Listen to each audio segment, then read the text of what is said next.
Hi, so in this one we're going to be talking about passing arrays into functions. And so to do that, I'm going to set up a couple of things. So the first thing that I'm going to set up is I have this array list right here, or I'm sorry, this array of integers, and I have this function. Let's call this array function, and I'm also going to have a function called normal function. So for my normal function, I'm going to not pass in an array. I'm going to pass in just some single value. And so I'm going to make some int over here, int x equals 10.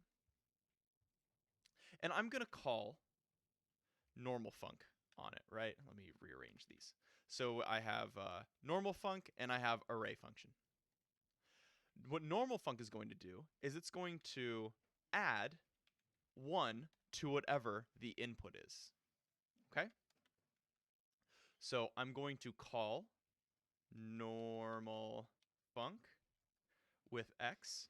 So what should happen is I set x to 10, call normal func and pass in the value, which is 10. This is passing in a value. 10 gets stored to num, and then I add 1 to num. If I were to print out x, print line, if I were to print out my x variable, it would still be 10.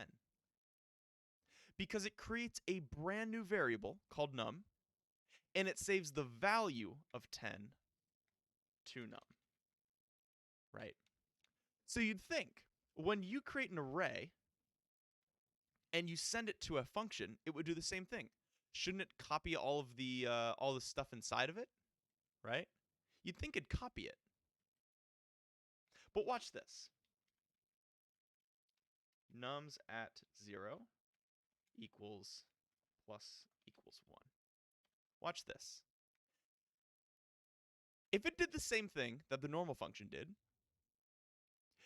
this initial array should not change when I call, let me get this out of here, array func with a. Okay? So I'm going to call my array func, which is this. I'm going to pass in my array of numbers, and it's going to change the 0th index, and it's going to add 1 to it. So I should get 11, 20, 30, 40 here. But this shouldn't transpire, right?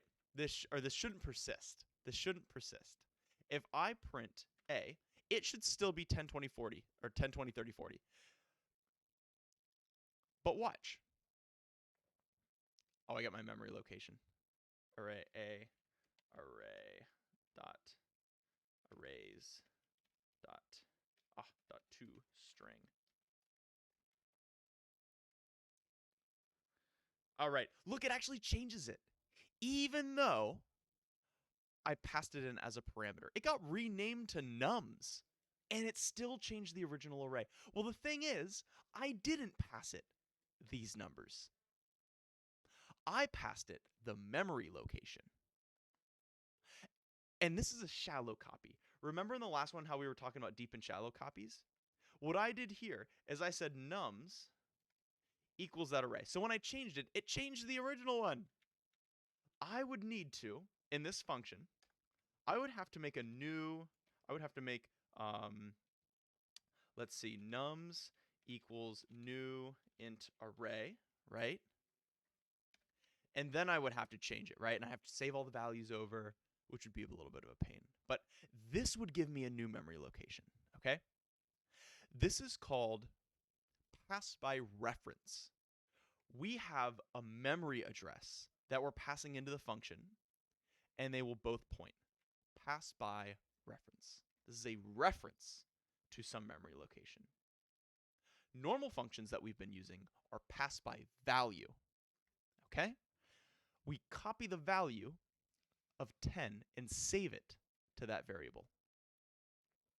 Now we do the same sort of thing here. We copy the value, right? But the value is a reference to this, okay? Hopefully that makes sense. This is a really weird one. If you don't get this right away, that's okay. Ask me about it. This is something to ask me about. Okay? Hopefully that makes sense. You're going to want to make sure that whenever you're making a brand new function or a brand new, or you want to change an array that doesn't change the original one, you create a new array, right? Oh, that's the other thing.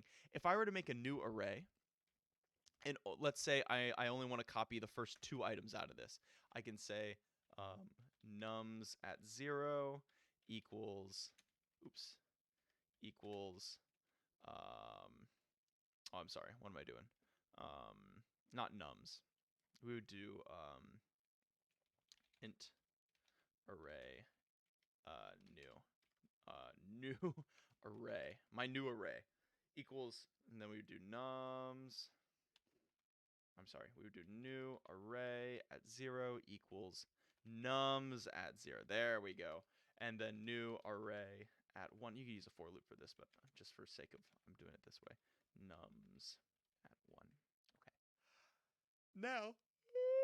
Now I could return the new array, which is completely separate from this, right? And I could even say +1 to here, right? But now I'm returning something, right? Now I need to change this return value from void. And I need to say I'm returning an int array, right? I'm returning an int array from this function. You can return arrays, which is very nice. Now, you don't always have to. If you do this pass by reference sort of thing, you're already changing the original array, right? So it's kind of your call how you want to do it. A lot of people like to put void if they're changing an array, but if they're making an entirely new array, you put integer array. Hopefully that makes sense. This is very confusing, and if you don't get it, please let me know, okay? I'll help you out. Have a good one.